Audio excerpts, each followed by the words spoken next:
Hello, ladies and gentlemen. As always, I'm your host, AirsoftAL, the common man's airsofter who reviews books so you can decide whether or not they're good for you. And today, ladies and gentlemen, on AAA Airsoft Media's own media reviews, we take a look at a book that is going to definitely raise some hell in the comments section. Ladies and gentlemen, the book, of course, I'm talking about today, or at least the online one, is by an author who actually requested me to do this. No joke on this, but actually requested me to do this. The book in question, or at least the online novel, is called Israel, A New Horizon. And yes, if you can already determine by that, or at least the actual title itself, it is Israel being transported to a fantasy world. And while yes, there are no spoilers in this version of the review, when the next chapter comes out, I will definitely be spoiling the hell out of it. So, after spending about a good quarter of a day and night actually reading this, because I had to flip-flop between other novels, online books, and fan fictions that I'm actually going to be reviewing in the future, because, of course, diversification is the melting pot of life. Israel: A New Horizon is a story that is actually pretty self-aware to a certain degree. If I had to give this a certain genre of the type of storytelling it is, I'd say it's around Pulp Fiction-y. Or at least the idea that it is aware of what kind of story it is and tries to not only not take itself too seriously, but also be critical of other novels, or at least of other books of the same genre. Even calling out, of course, Japan Summons, and even Ron the Black Cat's own America Another World. And while both stories in and of themselves are actually great, and yes, before a lot of you rabid hyenas are going to ask me, America Another World reviews will continue very soon. I just have to get through the current workload I have on my plate of other books I have to do, along with Idiom, A Rifle, and Sword Adventure. So please, for those of you who are messaging me constantly asking whether or not the next reviews of those books are coming out, they are in the works. I have to get back to them. I have to find the spot I left off on them. And then I have to get through the workload I have on top of that. Get it? Got it? Good. Moving back to the topic at hand. So the world itself of Israel: A New Horizon actually is set in a world where the coup has not happened. The plague has never struck. And I'm actually okay with that. I mean, don't get me wrong, it would have been a nice little idea to see how Israel would actually react to, of course, the plague being a key factor and whether or not the plague would actually infect a new world, but I'm going to let other authors actually handle that situation. But, in terms of the actual storytelling itself, it does somewhat follow the same story beats. Israel gets transported to a new world, there's either an earthquake, a wall of light, or just waking up one day and absolutely having no fucking clue where you're at, and absolutely having no goddamn idea how you got there. But the whole idea of it is still there. So, the question is, how does the author actually execute the tired idea, or at least the new fad right now, besides isekai and gates to mystical worlds, execute this basic premise? Actually pretty good. Even going a little haphazardly in some parts, and in my opinion going a little ham-fisted in some other things. I personally think that Israel: A New Horizon does good, and the story itself is actually really nice. I'm not gonna lie, I did find myself kind of somewhat groaning a little bit when it felt like there were some slow parts, and I do feel that some of the world building isn't exactly all there. Granted, it's not trying to be a deep philosophical story, it's trying to be an action-adventure. Kind of in the same vein as the 80s and 90s action flicks. You're not here for the story and the world building, you're here for the action, the guns, the babes, and the destruction, and the absolute wanton carnage of collateral damage.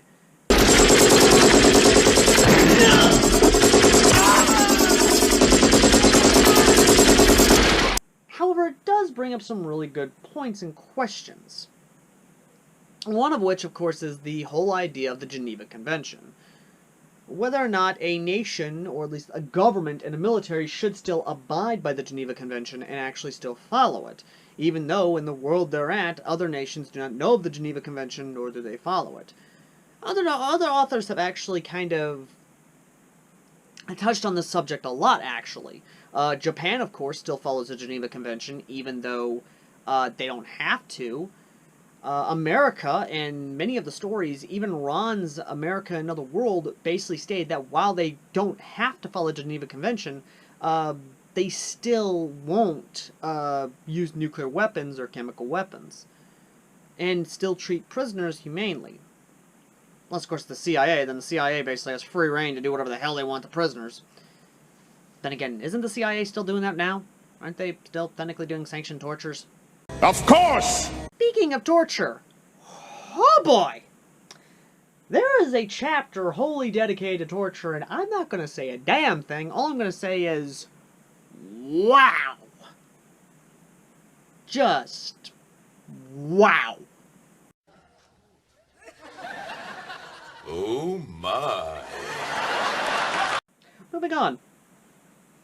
So in terms of the relationship that Israel actually has with the other nations, right now in terms of the story, Israel is actually very friendly and openly trading with a Germanic kingdom. If I had to say what type of Germanic kingdom it is, I'd have to say the feeling I got off them was pre-Prussia, or at least the old Prussian kingdom, or maybe some of the old Germanic kingdoms of the past. Again, just the way it felt to me was it felt like those old Germanic kingdoms. Of course, there are other nations which are a little bit more advanced.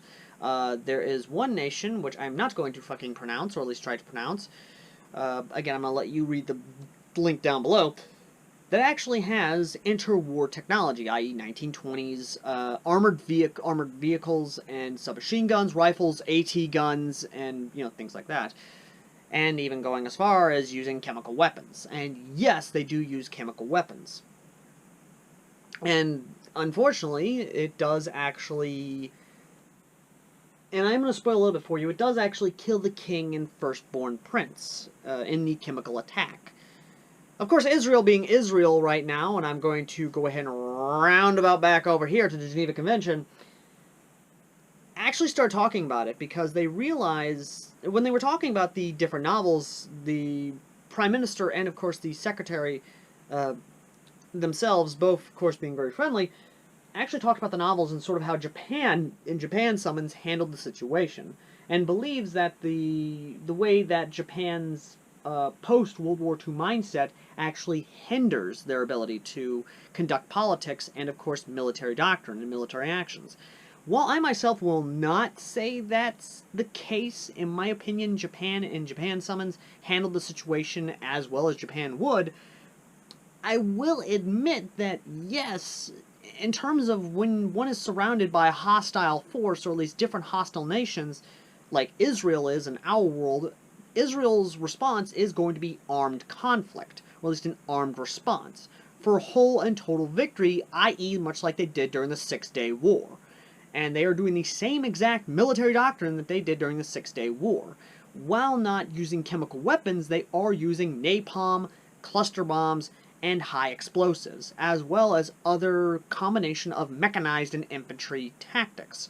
Again, much akin to the Six-Day War. And I wouldn't be surprised if some of those old veterans of the Six-Day War were still kicking around and actually making comment of how this feels like the Six-Day War. Now, of course, moving back to the actual conflict as a whole, Israel, well, let's just go ahead and kind of build up to it. The whole reason the conflict started in the first place and how Israel actually got involved was more or less because of economic interest. And while, yes, you may insert the America oil meme here, it is more or less legitimate. In a situation like this, where a country is transported to another world, or at least in this case a fantasy world, you have to take economic and, of course, other interests into account. You have to feed your people. You have to be able to have oil, you have to be able to have the minerals, you have to have something to sustain not only your infrastructure, but also the infrastructure of the nation that you are allied with and have promised to build up.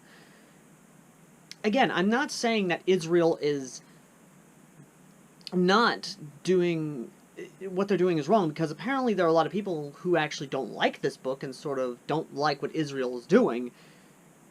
If it was America, on the other hand, they'd fucking love it. They would just all basically be gung-ho about it. But this is Israel we're talking about. The Jewish state. the homeland of the Jewish people, God's chosen.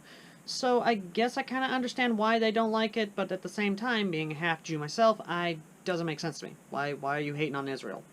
Why are you hating on God's chosen people? Why are you hating on Israel? What the fuck? Moving back to the story, of course, with the leadership dead of the allied kingdom that Israel is allied with, which, again, the big thing about it is that this whole war started because, of course, of the interwar enemy. I have to figure out a name. I've got to figure out how to pronounce these guys, but I'm just basically calling them the interwar army because of their equipment and their weapons and their tactics being of interwar countries between World War I and World War II. Literally attacking the Israeli embassy, which, yeah, that was a smart fucking move, you dumbasses. I couldn't make this shit up. I couldn't make this shit up if I tried. I'm sad that I lack the talent to make this shit up.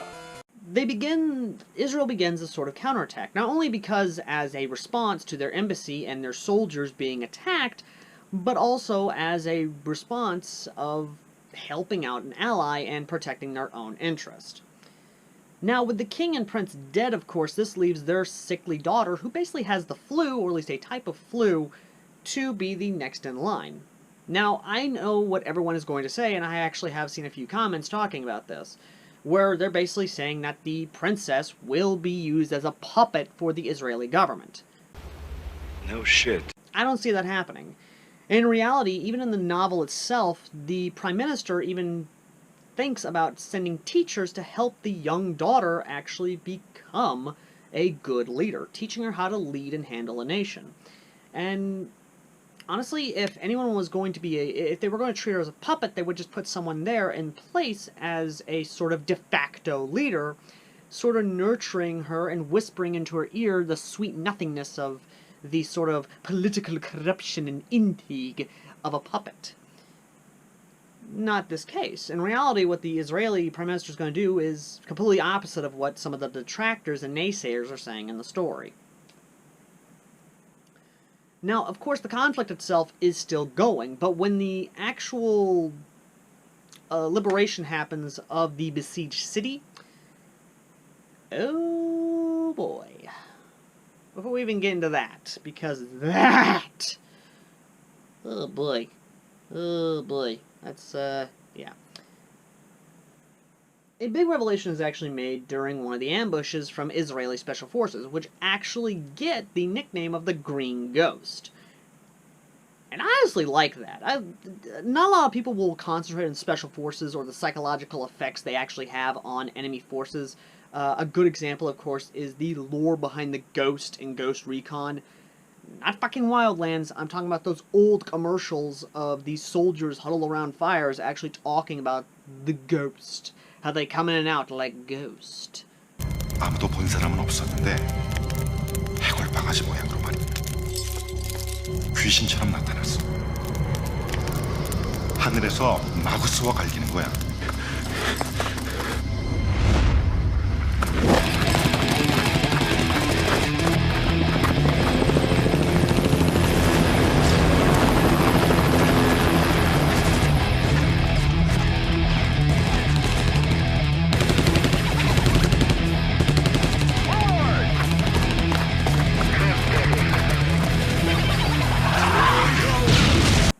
You know the ones I'm talking about. In this case, they're talking about, of course, the Green Ghost, who literally come and go and are just... You can't fight them. You can't find them. They come in. They leave. They literally destroy convoys. They disrupt supply lines. They literally do these awesome things that I absolutely love. However, in the chapters actually leading up to the main operation itself, they do stop a convoy after ambushing it and, in 6 minutes, wiping out an entire fucking platoon. Now, what they find in that convoy is where things get really interesting, and I'm hoping the author does expand on this and gives us a little bit more world building, and not do the lazy thing of saying, oh, Japan got transported to this world too. I don't like... I mean, don't get me wrong, I like that. That actually is interesting and does give the Israelis an ally to understand and, of course, help out, because In the trucks, they not only find demi-humans, but also Japanese civilians, Japanese nationals who are slaves, who are being sent to the front lines by these interwar bastards. I have several questions. Again, I'm not saying I'm not opposed to the idea of Japan being in this world, it just has to be done good. It needs to be done smart. I don't want this thing being done lazily, because the story so far has been interesting. And of course, with the understanding that there are slaves among these convoys, Israel, in your mindset, would be more cautious. Not really. Excuse me, what? Because this is Special Forces, and right now with communications being down, because unlike other stories where the infrastructure for communication is still up and going, not really. There are no satellites in the sky, there's no Wi-Fi, phone lines are very much so sporadic at best, and majority of the time it's done by radio communication. And what I mean by radio communication, I mean old school ham radios from what I can determine, or at least understand. If that is wrong, the author will of course correct me in the comments section.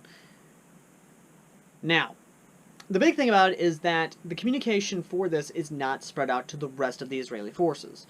In reality, they don't know about this until another convoy is taken out by the main Israeli military. At which point in time, they discover the slaves and these magic stones. When they find out about this, I can only guess that they are going to be more cautious when attacking convoys and avoiding hitting supply trucks so as to not kill any more slaves, or at least kill any more possible demi-humans, which of course are beastmankin, or, you know, basically anthropomorphized furries, or even animal hybrids.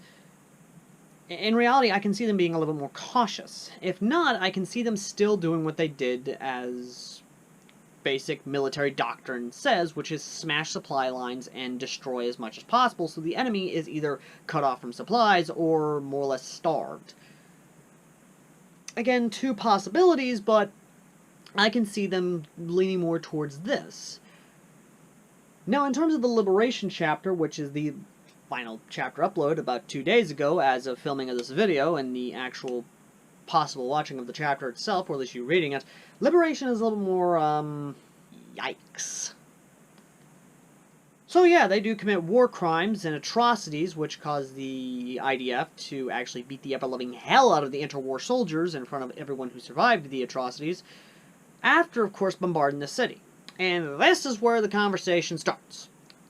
Is it justified to bombard a besieged city where you know there are civilians in there, even though some of the civilian population is already dead or mutilated, or worse yet, done to the female population? And in my mind, no, but at the same time, yes. Excuse me, the fuck did you just say? Again, in this world there is no Geneva Convention, so no nation can call out Israel for actually bombarding a city full of civilians, while still being occupied by enemy forces. In my mind, I kind of agree with what the author was trying to say, but at the same time I don't agree, because the author does bring up a good point. If a city is being besieged by enemy forces, and you know they are occupying the city still full of civilians, which basically can be held hostage and are being used as their own a more modern force against a force armed with 1920s weaponry as well as technology is not as superior as to a modern military. And if they were to actually liberate the city, it would be a lot more easier to actually move in with infantry and air support, as well as what they did, which was armor and IFV support, along with mobilized foot mobile infantry. Again, this is just how I would have done it, more or less. How I would possibly order a liberation of a city would be more or less, if I knew the enemy was very much so outclassed by our own military's advanced technology and tactics, as well as urban tactics, because again, not a lot of people know this, but the IDF is actually prolific in urban combat as well as open battle, considering the location of Israel, and kind of what they have to deal with on a daily fucking basis. Now, I'm not saying what they did is wrong. Yes, they did bomb a city full of civilians. Yes, they did dwindle enemy numbers to a much more manageable degree. Do I have to agree with the tactic? And do I have to agree with the decisions made by Israeli high command? No, I don't have to agree with it, but when weighing the options and understanding the mindset of why they're doing it, I kind of agree. Again, it's much like the scene in Yojo Senki. And yes, I am bringing Yojo Senki into this, or at least Saga of Tiny the Evil, where literally this same question is brought up about bombarding or firebombing civilians, or at least firebombing an entire city full of civilians, even though you know there are enemy insurgents in the city. They literally gave them a chance to surrender, and told them that if they did not surrender, or if any civilians did not evacuate, everyone within the city limits would be considered an enemy combatant. And when the time limit was up, and they even saw fucking them executing a soldier, essentially, a captured soldier, they just basically gave them justification to essentially firebomb an entire city full of civilians and enemy combatants. In the manga, of course, and the anime, there are French mages there, or at least the Franco-Republic mages within the city. And while, yes, others may view it as a whole war crime in terms of international law, it's not. It's completely legal. What they did was completely legal and could not be tried in international courts during that time period. At the same time, I can... Again, it's a moral dilemma because it's both right and wrong.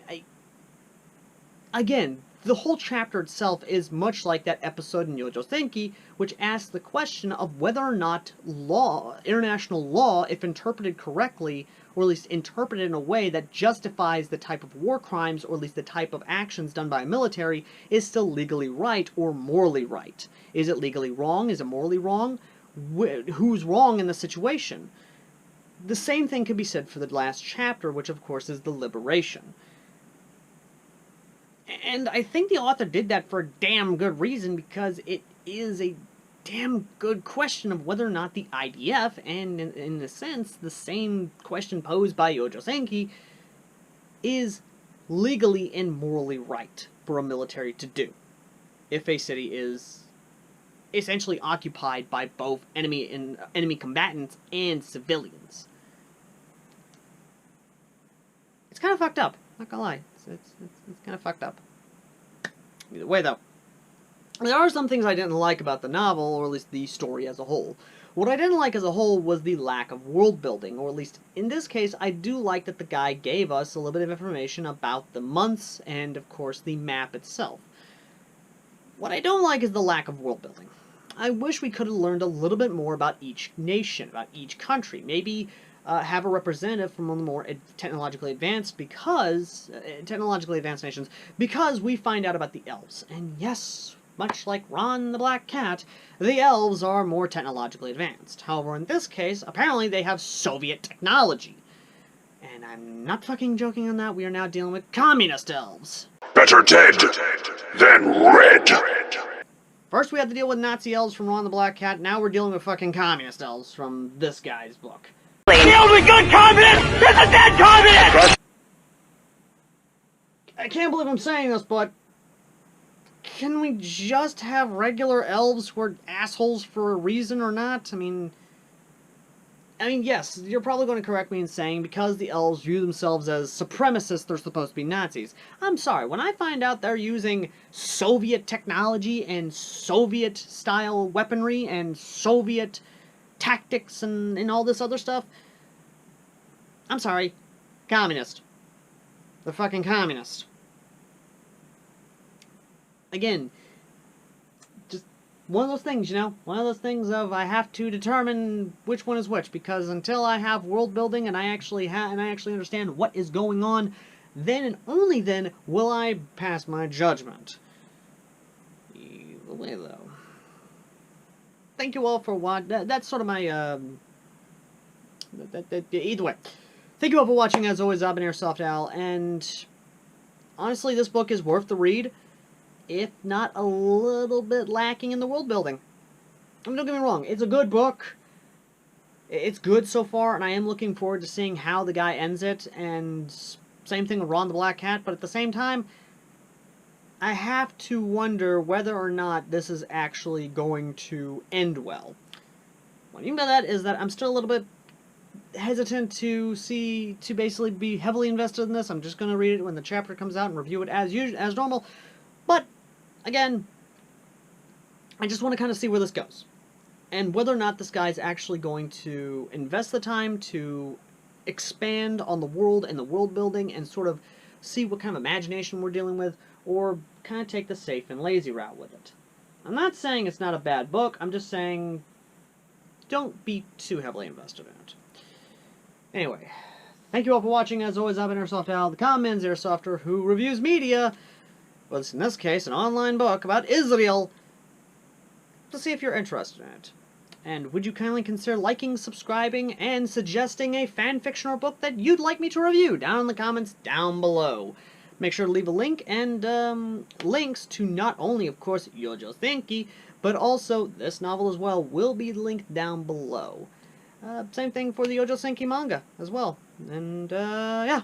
Thank you all for watching. As always, I've been AirsoftAL, and I will see all you lovely people in the next video. Till next time. Later!